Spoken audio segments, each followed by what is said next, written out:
Thank you.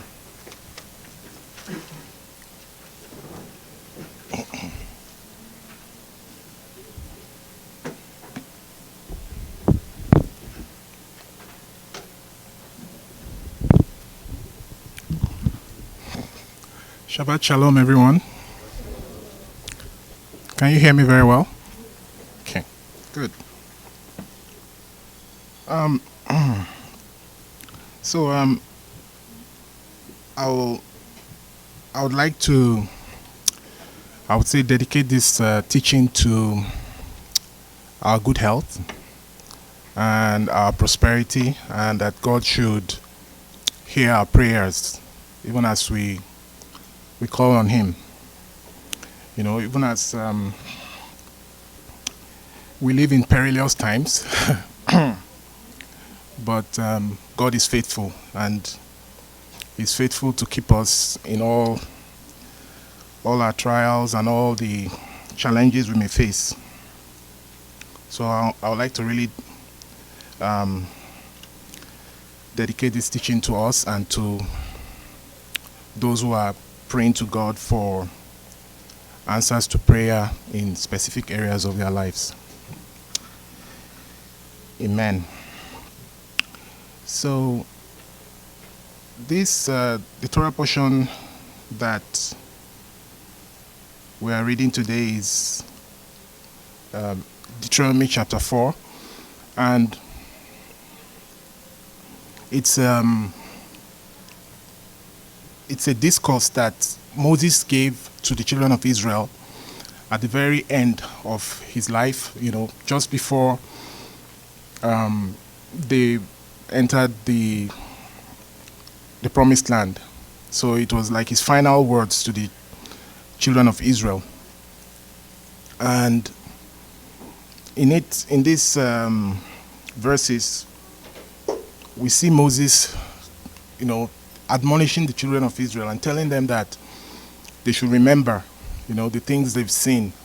They should remember, you know, how God appeared to them in Sinai, how He spoke to them, how He gave them the 10 words, you know, and encouraging them to keep God's words, essentially.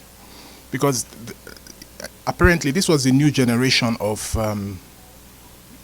Israelites, because they had been wandering in the wilderness for 40 years, and the old generation had died because, you know, the sin of the spies, you know, when they came back with an evil report, and God said, this whole generation, you're not going to go into the promised land. So this set of people were people who were left, like they were mostly children of the that generation that had passed away because of the sin. So, and we will see in chapter 5 of Deuteronomy, Moses reiterated, like he taught them again the 10 words, like he repeated the 10 words, you know, which was given to them on Mount Sinai. So this chapter is like an introduction to, you know, the first 4 chapters were like an introductory speech, you know, to the children of Israel. And then from chapter 5 all the way to 26 was his main speech. Then 27 and 28 gave them some admonitions, and then towards the end he was telling them about, you know, if they would repent, God will, because Moses was able to foresee that the children of Israel will abandon his words, they would forget the Torah, and then they will be taken into captivity. And Moses gave them encouragement that when this happens, you know, there is a way back for you to turn back to God, and God will forgive you. God is merciful. In Deuteronomy 1 verse 5, Moses said he was about to explain the Torah, right? And in Deuteronomy 4 verse 1, Moses admonished the Israelites to listen to the statutes and the judgments which he would teach them and observe them. So, you know, it seemed like he was about to start explaining the Torah to them.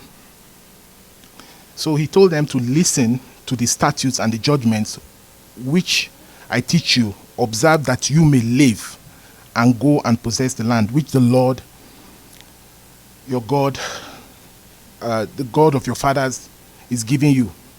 So first, Moses wants to let the Israelites know that keeping God's commandments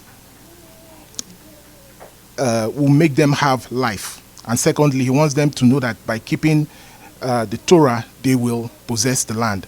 You see, so two things he wanted to mention to them is that he said, listen, that you may live and that you may go in and possess the land. So by keeping the Torah, you would live. And he contrasted it with, it was like a contrast to what happened in Baal Peor, as we will see later on, because the people at Baal Peor, when they were just a few weeks ago, we read about what happened in Baal Peor, where some men were sleeping with the daughters of Moab, and over 24,000 of them were killed. So, but here he was telling them, look, what happened in the past happened, but be careful as you move forward into the land, that you do not fall into the sins of your ancestors of the past, how they fell in the sin of Baal Peor. The Torah is a source of life, you know. The Torah is what will keep you in the land. So, and it's also in line with, you know, the promise that God gave Abraham. You know, God gave Abraham the promise that his descendants, he will give them the land, right? So this was kind of a preamble to the fulfillment of God's promise, which he had given to Abraham, established to Isaac, and also to Jacob as well.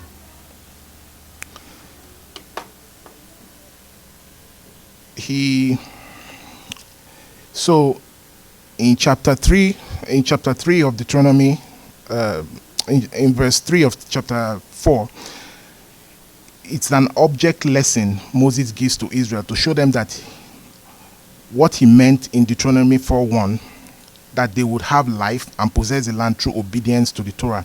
Those who disobeyed, who followed Baal Peor, died.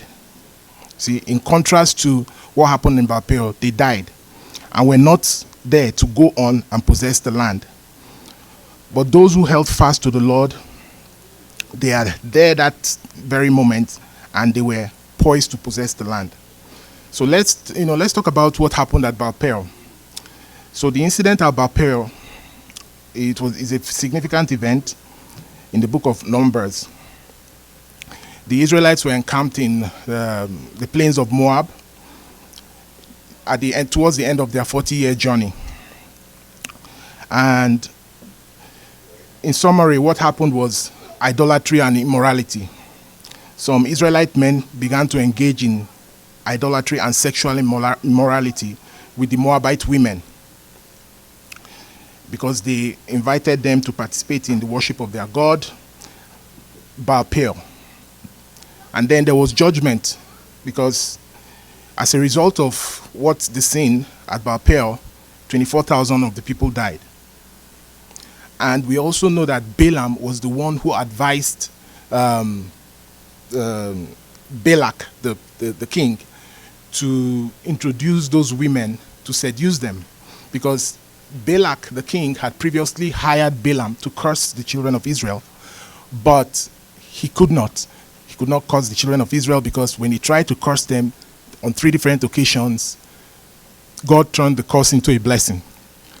You know, and in fact, one of the blessings that Balaam gave Matovu is one of the one of the highest blessings that has ever been given to the children of Israel, and it's in the daily prayers of the Jewish people today.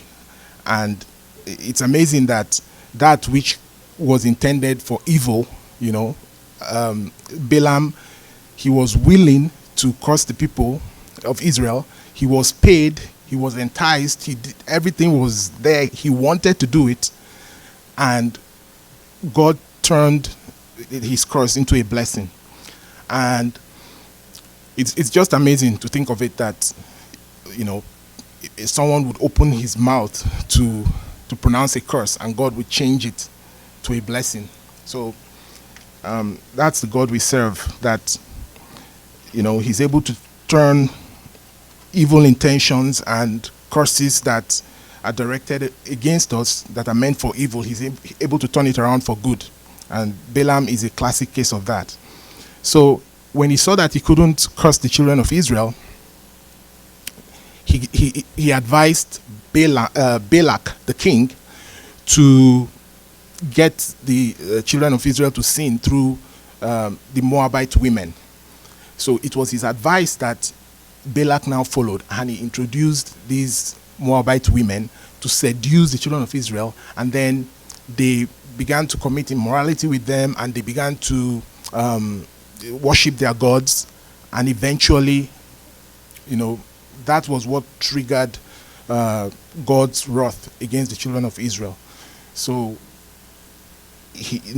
there was no divination that could work against them but their own sin, you know. So this is speaks a lot to, you know, how God deals with us, you know, where sometimes there's that tendency for people to blame, you know, ancestral curses or external factors or, you know, other circumstances as the cause of misfortunes in their lives. But this incident shows us that primarily what our lot in life and the circumstances of our lives are mostly determined by our own actions. And even as God told Cain, he said, sin crouches at your door, but you can do something, like you can change it, you can do something about it, you know. So there's always that external pressure. There's always that, you know, people talk about, like, coming from Africa, you know, there's a lot of witch doctors and people casting spells on people and things like that.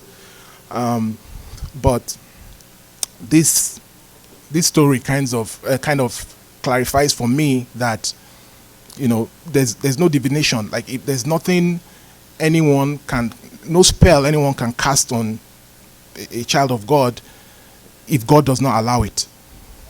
So if we do what he says in his Torah, God is the highest authority, you know.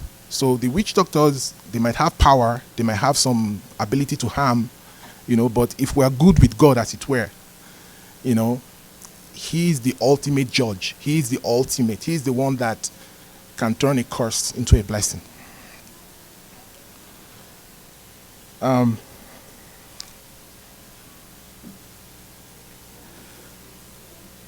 So I just wanted to run through some of the things that Moses was telling the children of Israel in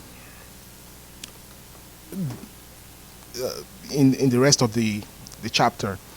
So in chapter 4, verse 6, it says, so Moses was giving them some admonitions and telling them, look, you need to be a witness to the nations. In Deuteronomy 4, verse 6, it says, therefore be careful to observe them, for this is your wisdom and your understanding in the sight of the peoples, who will hear all these statutes and say, surely this great nation is a wise and understanding people. You see, so God was Moses was admonishing them and telling them, look, when you keep these statutes, when you keep these judgments that God has commanded you, it will show, it will act, it will make you be a witness to the nation. And the nations will see that you are a wise and understanding people. In chapter 4, from verse 9 to 14, you know, I think we should read that. He told them, he said, do not forget the giving of the Torah on Mount Sinai. So if I read from chapter 4, from verse 9, it says, only take care and keep your soul diligently, lest you forget the things that your eyes have seen, lest they depart from your heart all the days of your life. Make them known to your children and your children's children, how on that day you stood before the Lord your God at Horeb. The Lord said to me, gather the people to me, that I may let them hear my words, so that they may learn to fear me all the days that they live on the earth, and that they may teach their children so. And you came near and stood at the foot of the mountain, while the mountain burned with fire to the heart of heaven, wrapped in darkness, cloud, and gloom. Then the Lord spake to you out of the midst of the fire. You heard the sound of words, but saw no form. There was only a voice. And he declared to you his covenant, which he commanded you to perform. That is the 10 commandments. It says commandments here, but we know it's the 10 words. And he wrote them on 2 tablets of stone. And the Lord commanded me at that time to teach you statutes and rules, that you might do them in the land that you are going over to possess. You see, so, someone has described faith as, like, when they were on Sinai, they had this fantastic vision. There was smoke, there was fire, it was something incredible. And someone has described faith as, let's say you have a flash of light. Say the room is dark. Let's say this room is dark, and then it's all pitch dark. You can't see your way around. And then there's a flash of light, and then you see clearly, and then the light goes off again, and it's dark again. So faith is like walking in the light of, even in the dark, walking in the light of, in the memory of that light, that bright light that you saw, that was just a flash, right? Because this world is mostly full of trials. Though I walk through the valley of the shadow of death, I fear no evil, for God is with me. So there are times in our lives where we seem to have that bright light, that revelation. We are just, it's as if we can see things clearly. And then for most of our lives, at least for me, it's as if, my goodness, where am I going? So faith is that ability to walk in the memory of that light you saw, that clarity you once had, that flash of revelation. When the children of Israel, God, they are the only nation that God appeared to, right, and gave his revelation as a nation. And that's the uniqueness, about the children of Israel. And that's why, the responsibility that he has given them is significant. In the book of Romans, he said, to them are given the covenants, right? God gave them the covenants. The new covenant in Jeremiah chapter 31 is with the house of Israel and with the house of Judah, right? And you begin to scratch your head, where do the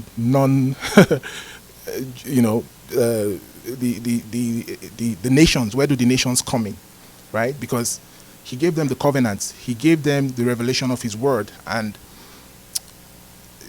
the traditions, that they have,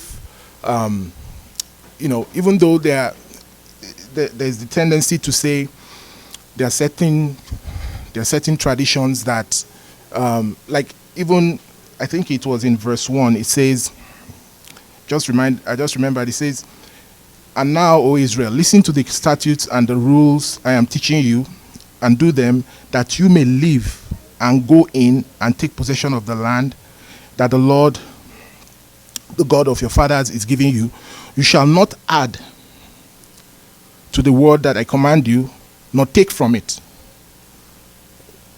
that you may keep the commandments of the Lord your God that I command you. You know, when I read this verse about not adding or not taking away from God's word, you know, imagine a painting. Like, I don't know a lot about paintings, but I know there are masterpieces that are worth millions of dollars, right? Van Gogh, I don't know who. Can someone give me a name of Rembrandt? You know, so they are really very expensive paintings, right? They are masterpieces, and imagine God is saying in Moses is telling the children of Israel, he said, "Do not add, do not subtract." Imagine a Rembrandt, a very expensive Van Gogh Rembrandt masterpiece, and you're like, let me add a little bit to, you know, the painting. What happens? You ruin it, right? And if you're like going to say, oh no, there's too much detail, can I remove a little bit of the painting, right? What happens? You ruin the painting, you see? So God's Torah is perfect the way it is, and we are not to add to it, and we are not to take from it, because in doing so, we diminish it. We diminish it of its value. You know, and it's a challenge, right? Because I think we often have that. We sometimes, like Yeshua, you know, challenged the religious leaders of his time, that they made the Torah a burden, right? Because in order to preserve the Torah, right, they made fences, right? And I think it's P.K. Avot that talked about, encouraged, you know, making fences around the Torah, which makes a lot of sense, you know, because if, for example, the commandment to I don't know, I'm thinking of a commandment now that the children of Israel, like, where they've made fences. So, but I can give just a random example of what comes to my head right now. So, like I have a son, right?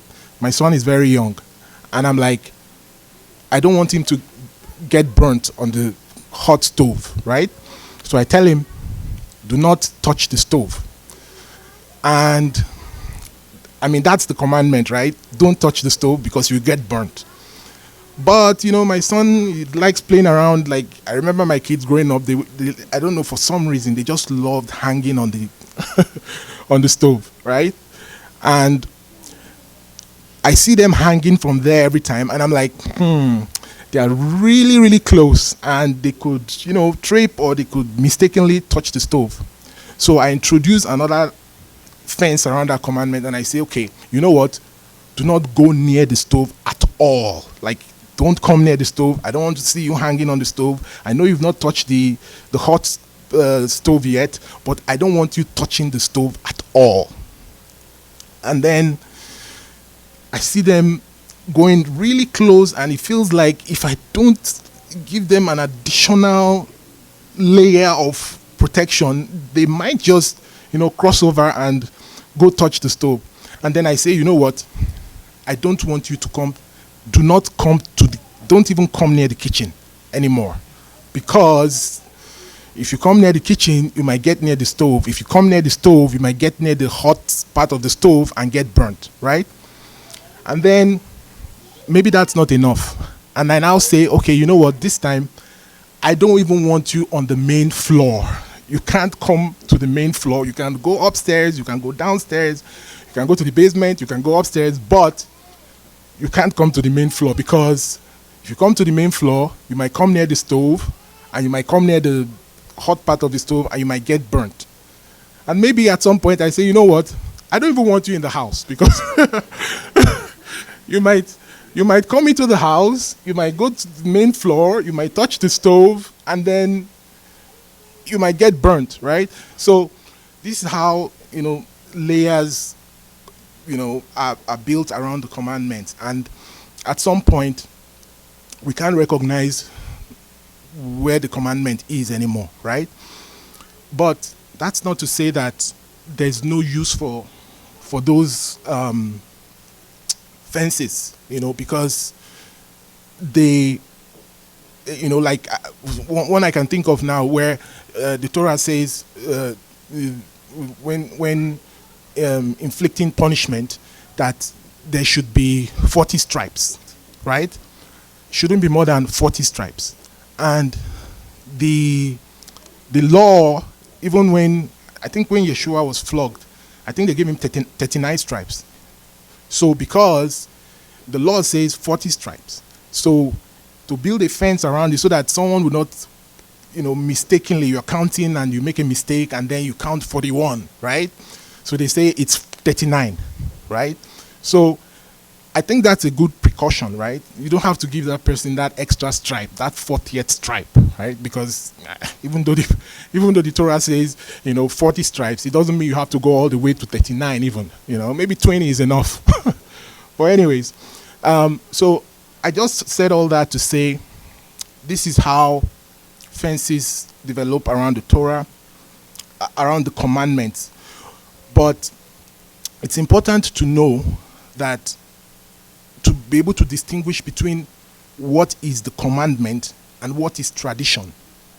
And tradition is good.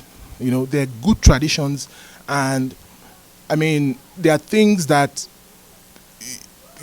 help, because we are creatures of habit, so there's lots of good traditions that we keep that they may not be Torah commandments, but they help us keep the Torah commandments. And there's absolutely nothing wrong with that. But I think where it becomes a problem is when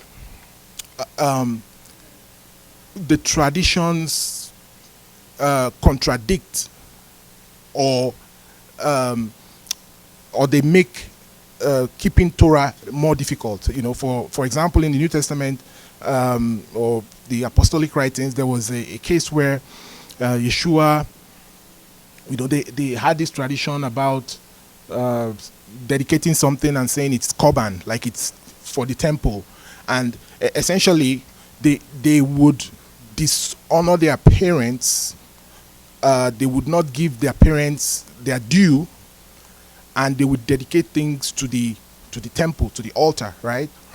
And Yeshua spoke against it and said, you are making your traditions, you're exalting your traditions against above Torah, right?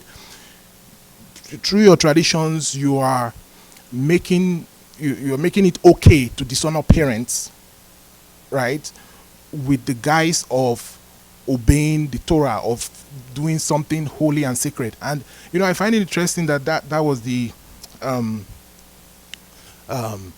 the rebuke that Yeshua gave, because today I find something very common and interesting, that a lot of times when you see religious movements that are cults, one of the things they do is, and even not just religious movements, even governments, right? Religious movements and governments and institutions that undermine parental authority, it's a red flag to know that this movement is off, this institution is off. This, where they, like you go to church, and because, I remember growing up, when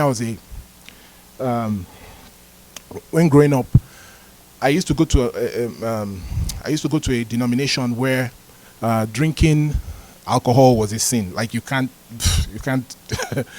touch alcohol, because in fact that immediately you take the first sip, you're going straight down to hell. Like you're gone, right? So it was a sin to drink any alcohol. And they would teach us in church that you like if your dad tells you to go buy him a bottle of beer, you tell him that you can't because it's a sin to drink beer. You know, and I, so in my young mind there was a conflict between okay, daddy says Etune go buy, his friends come around, he says go buy some beer from me and my friends, and I'll remember what I was taught in church, that you can't because it's a sin. I can't facilitate my dad's sin of drinking alcohol. So it created a conflict in my mind, and a lot of times I would disappear. Like, he would tell me that and I would just run away because I didn't want to be part of his sin of drinking alcohol. But having grown up now and realized that, you see, these are traditions of men, I now realize that my denomination was teaching me to disobey my father because of a tradition of drinking alcohol is a sin. But I was taught to disobey my parents, to not show honor to them, to my dad, by dishonoring him and not obeying him when he would ask me to go buy him beer. So it's important to understand this distinction between the tradition and Torah commandment, because there is no Torah commandment that says drinking alcohol is sin. In fact, there was lots of booze in the Bible, tons of it. There was even offerings that were given in the temple, that in the holy temple, where there was lots of alcohol. So I look back with a lot of regret, that I just disobeyed my father. And I think that's kind of cascaded into it affected my relationship with my dad when I think about it now, because my dad was a happy-go-lucky kind of guy. So he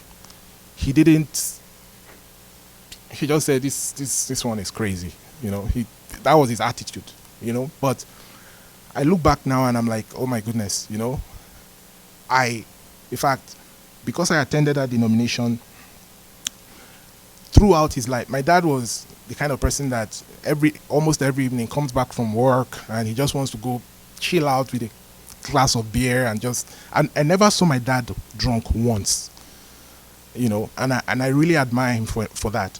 He was never drunk, but he just enjoyed having a glass of beer and just relaxing with friends and just chatting, My dad was really very outgoing, but because of my,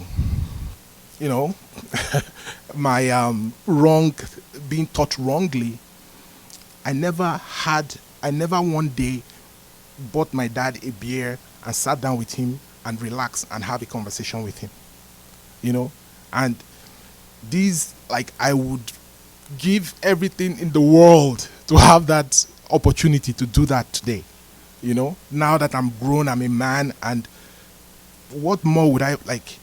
It's one of my, it's one of those things that I remember and I regret so deeply that I feel like, I traveled to Nigeria some years back, and I think it was 2017, and I drove and I parked where my dad used to park his car, and I broke down. I was in tears. I was in pieces. My mom was like, "What is wrong with you?" I said, "I don't know. But there's just so many little things that I look back and I'm like, oh my goodness, missed opportunities, and a lot of them were, mostly because of wrong thinking and wrong teaching, and it affected so many things that I look back on today, and I thank God that, at least now I'm, trying to correct some of the wrongs that I some of the wrong paths I've followed in my past, right? So I was talking about the admonitions that Moses was given. So he said, never forget the giving of the Torah on Mount Sinai, avoid idolatry at all costs, right? A lot of what he was talking about in chapter 4 from verse 15 was about avoiding idolatry. It was so important. And if you read from verse 15 of chapter 4, it says, therefore watch yourselves very carefully, since you saw no form on the day that the Lord spoke to you at Horeb. You see, they saw no form out of the midst of the fire. Beware lest you act corruptly by making a carved image for yourselves in the form of any figure. So no carved images.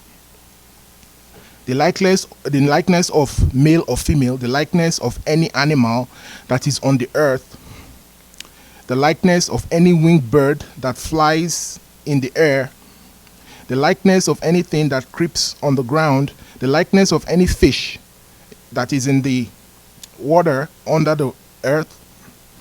And beware lest you raise your eyes to heaven, and when you see the sun and the moon and the stars, all the host of heaven, you be drawn away and bow down to them and serve them.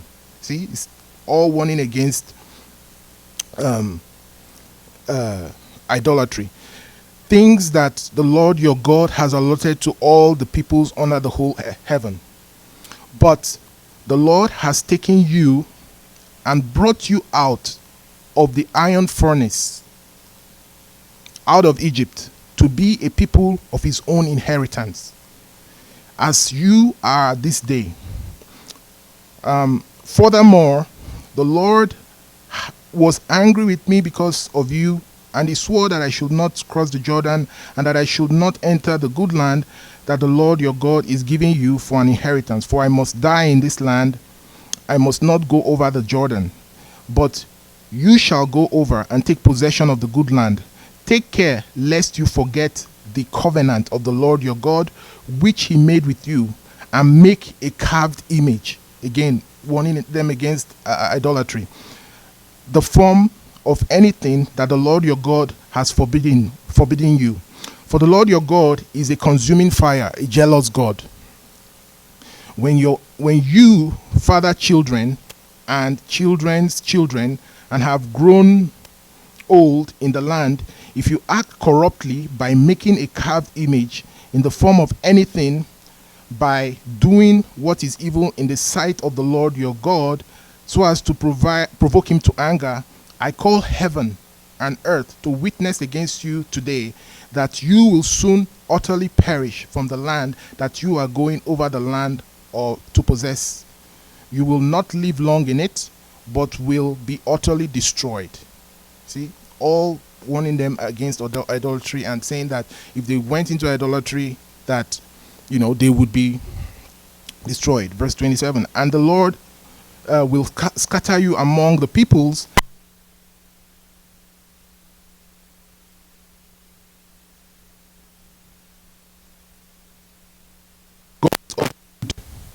Who are the gods of wood and stone? I've heard someone describe the gods of wood as Christianity, and stone, Islam, right? Because the symbol of Christianity is the cross, right? And the symbol of Islam is the stone, the Kaaba, I don't know what they call it, right? So this is a prophecy about how if they went into idolatry, they would be scattered all over the world, and they will be subject to the gods of wood and stone.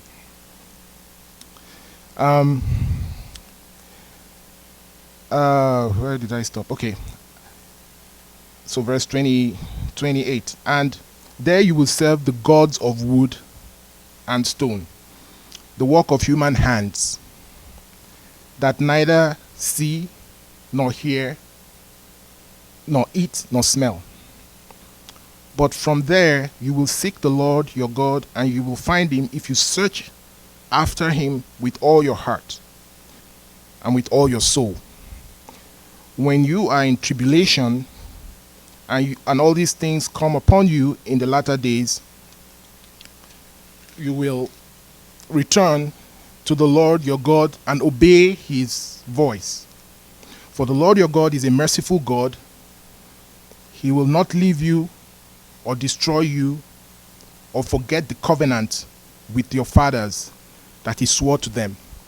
You know, I find it really, just reading this, you see, even though he warned them against the terrible things that will happen, he always reminded them that God is a merciful God, and that if they turn to him, there's always a path back to him, you know. And that's the thing about prophecy. You know, I've said this a good number of times, that the purpose of prophecy is for people to repent. If a prophet succeeds, if what a prophet says comes true, that means he failed. You know, if someone foretells something, right, and it doesn't happen, right? You say he foretold something and it didn't happen, so that was a false foretelling, right? But for a prophet, if a prophet says something and that thing happens, he did not succeed in his prophecy, because the purpose of the prophecy is to turn people away from that evil they were doing, so that they would repent, so that those terrible things that he prophesied will not befall them. See? So that's the nature of prophecy in the Bible. You know, and I've also explained in the past that when a prophet says something bad is going to happen, it doesn't have to happen if the people repent, if they turn around, right? But if he says something good is going to happen, there's no turning back. It's going to happen. And that's how you judge a false prophet. When a false prophet says something good is going to happen and it doesn't happen, then you know he's a false prophet. Because when God wants to bless, when he says something good is going to happen to you through a prophet, a true prophet, there's no going back.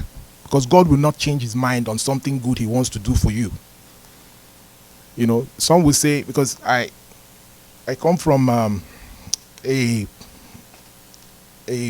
place where every year and all the time there's these guys who come around, they give these prophecies, this is going to happen, this is going to happen, and it doesn't happen.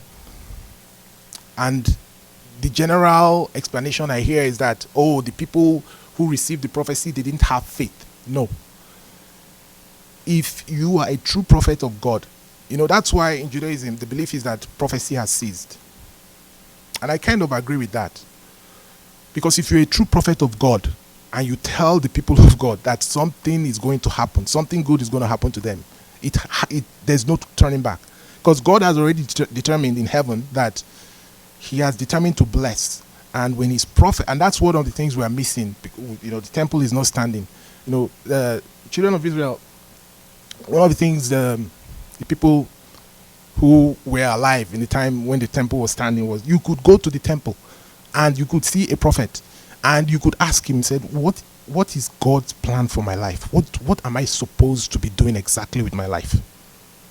You know, there was prophecy was, they had a high level of revelation at the time.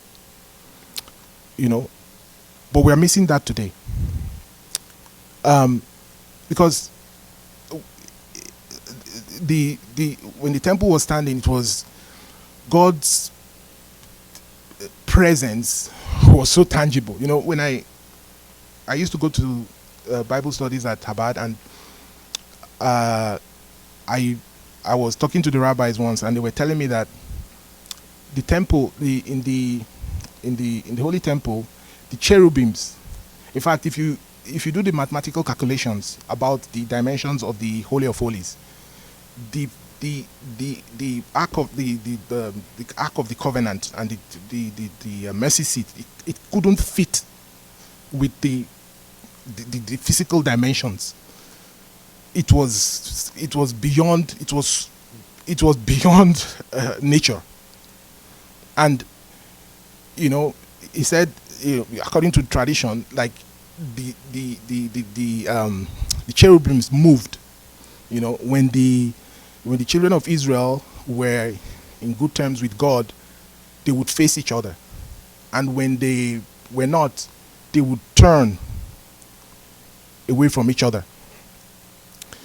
You know, and in fact, because I also look at the weekly Torah portions, and I think this week's or no, a couple of weeks ago, it was Zaraat. That was the Torah portion where the portion that talks about the leprosy in the Bible, right? That leprosy in the Bible, it wasn't a physical disease, because the Bible calls it leprosy. There's no English equivalent of the word Zaraat, because that thing called leprosy, they would have it on houses as well, not just on people's bodies, right? The Zaraat, that thing called leprosy in the Bible, it could go on the walls of their houses. It could go on their clothes. And in fact, how the sages of Israel explain it is that when someone committed certain sins, the most prominent of them being lashon hara, which is evil tongue, like saying things about people that damages them, right? It might not be false, it might be true things, but you're saying things about people and it damages them, it embarrasses them. So that's the sin they highlighted as the cause of Zaraat. And you would even see that in you could get glimpses of that in the Bible, like when Yeshua, the man who had Zaraat, the leprosy in the Bible, when Yeshua healed him, he said, don't tell anybody, just go to the priest and do the sacrifice. And what did the man do? He went about and he was proclaiming. But Jesus gave him specific instructions. He said, do not tell anybody. Go and meet the priest and let him, do the sacrifices. So you can get a glimpse of why he got that ailment in the first place, because he couldn't keep his mouth shut. So that ailment was something that could get on the walls of their house, it could get on their clothes, and it could get on the skin. And the rabbis say that it's like a warning. When it gets on the walls of your house, you better straighten up. And you don't straighten up, it jumps on your clothes. You don't straighten up, it jumps on your body. And the thing about it again was that if your body was completely covered from head to toe with the leprous disease or whatever it was, or the Zaraat, you were clean. So if you were 100% covered with Zaraat, you were clean. But if you had some patches of Zaraat and some parts of your skin were okay, then you were unclean. So it's really weird, and it doesn't happen again today. Why? Because the explanation given is that these people were at such a high spiritual level that it was the mercy of God that if you sinned, it showed up on your body. I mean, wouldn't you like that today? You know that if I did something wrong, it shows up on my house, it shows up on my clothes, it shows up on my body, then I know that, okay, I need to straighten out in my life. See, so it was the mercy of God. So these were some things that we don't even think of, that the level they lived at that time was so high. I mean, they were in the wilderness, and it says the rock. There was a rock following them and providing them water. Anywhere they turned, I'm thirsty, and the rock gushes water. And it was just that the rock followed them wherever they went. The manna was there, and that's one of the reasons why they say that when the spies, one of the reasons why they didn't want to go into the land was because they were living at such a supernatural level that, the manna was there, they had the food, the cloud of glory would lead them.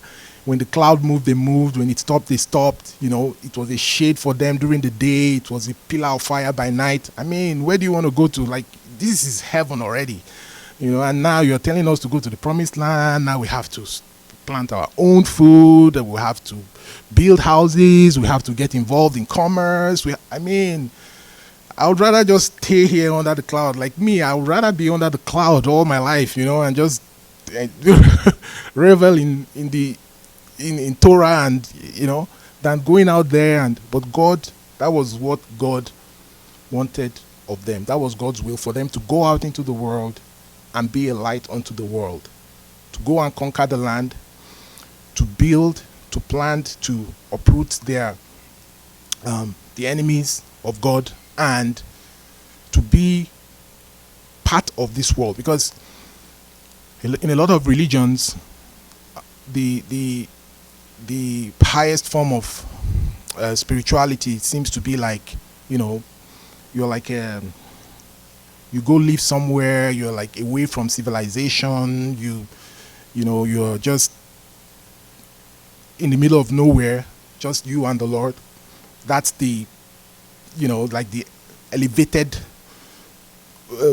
way religions of the world work. But in Judaism and in the Bible, it's like God wants us to be in the world. He wants us to be out there, to be lights in the world, to live by His Torah, to live. The Torah is about life, that we should. It shows us how to coexist in this world, to coexist with the pressures and the challenges of everyday life. In fact, there's a talking about one of the things the rabbi says, that when we leave this world, one of the questions you'll be asked in the world to come is, did you taste some of the things that you like, restricting yourself from God's creation? For example, did you taste all those fruits, those different fruits that I created? Some people are averse to to trying out new things, but God actually wants us to enjoy the pleasures of this world, right, within the boundaries of His commandment.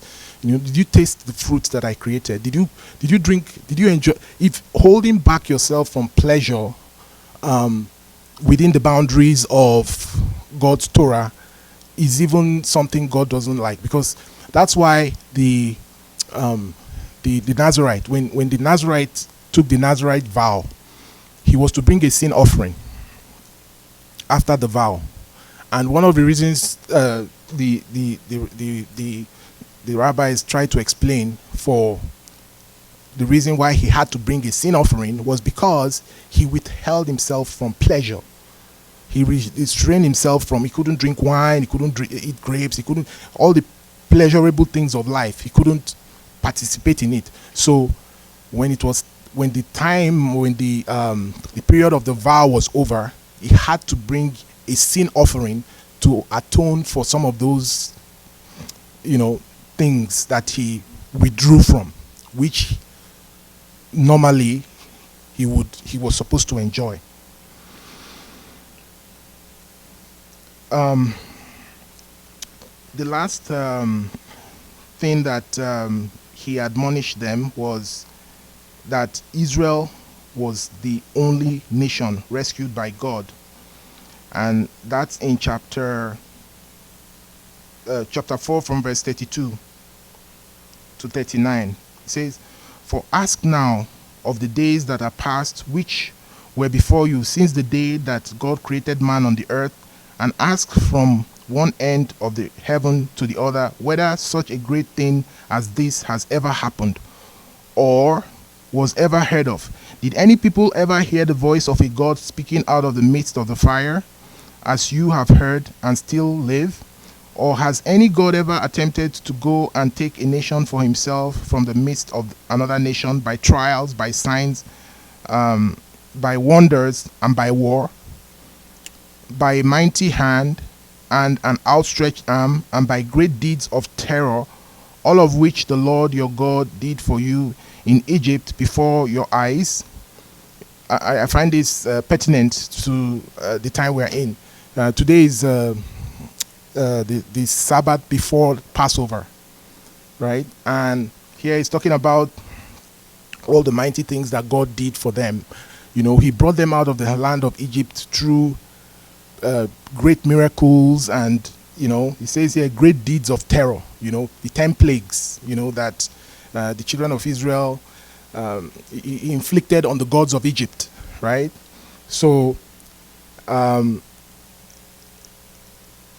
it says, which the Lord your God did for you in Egypt before your eyes. So this is the time of the year, Passover, on Monday, when we remember these things that God did, right? And here Moses was reminding them that, look, has there been any other nation that God did these great miracles for? You should never forget what God did in Egypt. Never forget. And that's why I think it's one of the 6 remembrances, if I recall, that these are some of the things that, one of the 6 things that the rabbis identified that we remember every day, and it's in our prayers as well. It says, "To you it was shown that you might know that the Lord is God. There is none other besides him out of heaven. He let you hear his voice, that he might discipline you. And on earth he let you see his great fire, and you heard his words out of the midst of the fire. And because he loved your fathers and chose their offspring after them, and brought you out of Egypt with his own presence by his great power, driving out before you nations greater and mightier than yourselves, to bring you in, to give you their land for an inheritance as it is this day. Know therefore today and lay it to your heart that the Lord is God in heaven above and on earth beneath, and there is no other. Therefore you shall keep his statutes and his commandments, which I command you today, that it may go well with you and with your children after you, that you may prolong your days in the land that the Lord your God is giving you for all time." See, he says that here in verse 40, he's even repeating what he said in verse 1. "Therefore you shall keep his statutes and his commandments, which I command you today, that it might go well with you." In verse 1 he says that you might live and that you might possess the land. Here it's saying that in addition to that you might live and possess the land, therefore you keep his statutes and commandments which I command you today, that it might go well with you, right? And that and with your children. So the blessings of the Torah, when we keep his statutes, when we keep his judgments, when we keep his commandments, the blessings also go to our children after you, and that you may prolong your days in the land. So the length of stay in the land was dependent on if they kept his commandments. And that's why we see that it didn't quite go according to plan, because they didn't, abide by the commandments. And what ended up happening was, they were dispersed, and they're still dispersed today. Although in 1948, the nation was born again after thousands of years. Some people they say, well, they're still in unbelief, but the fact that the nation of Israel exists today is a miracle, that after thousands of years, scattered all over the world, they are being gathered back together to their land. And those old battles that they fought, before they took the land from Egypt, we're still seeing those battles being fought today, because the world doesn't want God's word to be fulfilled. They are fighting against,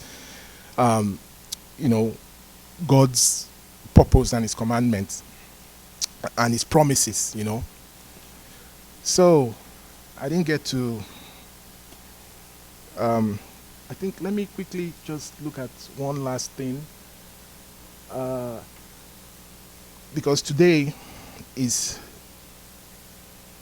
Shabbat Hagadol, which is the last, is the Shabbat before Passover, right? So I wanted to understand what Shabbat Hagadol was all about. So I did a quick search, and these are some of the facts I found. So Shabbat Hagadol, this is the great Shabbat, and is the Sabbath immediately preceding Passover, right? Because as we all know, on Monday, Nisan 14 is Passover, right? And I'm sure you're aware that there were believers in the past called I can't even pronounce the word. Quartodecimans. Yeah. So there were believers in the past. They were called quartodecimans. Quartodeciman is 14. It's like calling them the 14ers. So these were believers who held on and kept Passover, right, on the 14th of Nisan. And that's why they were nicknamed quartodecimans, right? So it's a tradition that, believers in Yeshua have kept over the, over the years. But, things changed, and Easter was created as a replacement of Pesach, right? So Shabbat Hagadol is the Sabbath immediately preceding Passover, and the sages determined that the 10th of Nisan fell on Sabbath during the time of the Exodus. So there was a Sabbath, like that 10th of Nisan. The 10th day of Nisan was a Sabbath before they left Egypt, right? So the very first Shabbat Hagadol was celebrated in Egypt on the 10th of Nisan, just 5 days before the Israelites' redemption, just 5 days before they left. So that Sabbath was that 10th day of Nisan. On that day, the children of Israel were given their first commandment, which applied only to that Sabbath. So, and the commandment was, on the 10th day of this month, that's the month of Nisan, each man should take a lamb for his household, a lamb for each home, right? That lamb that is slaughtered, each man in his house, was a one-time commandment, right? This mitzvah of preparing a lamb for the Passover offering 4 days before it was brought applied only to the first Passover in Egypt, not to future generations. So in the future, they did sacrifices in the temple. But on this very first Passover, the firstborn of each household was to slaughter a lamb. Nevertheless, the people continued to do this to ensure their lambs had no blemishes that would preclude their sacrifice. Many miracles were performed for the children of Israel on this first Shabbat Hagadol. The Torah commanded them to take lambs for each household. When their Egyptian neighbors saw this, they asked about the purpose, because they knew that the children of Israel don't work on the Sabbath. So when they saw them taking lambs, on Sabbath, they were curious and they were like, "What are these guys up to?" And then the children of Israel answered that the lambs were to be slaughtered as Passover sacrifices. as commanded by God. Then the Egyptians, for whom the lamb was a deity, were enraged but unable to protest audibly, right? Because when they saw them taking those lambs on Sabbath, they were like, what are you guys up to? You don't work on Sabbath. Why are you taking all these lambs? They said, well, God commanded us that we're going to slaughter these lambs. And, they couldn't do anything about it. And then why commemorate the miracle on the Sabbath before Passover rather than on the 10th day of Nisan when it actually occurred? Because it happened on the 10th day of Nisan, right? But it was a Sabbath. But the tradition is to celebrate it or to remember it on the Sabbath before Passover.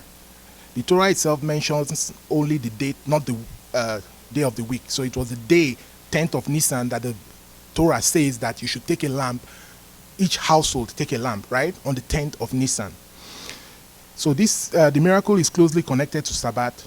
The Egyptians knew that the children of Israel observed Sabbath and did not tend animals on that day, right? When the Egyptians saw them taking lambs on Sabbath, they investigated.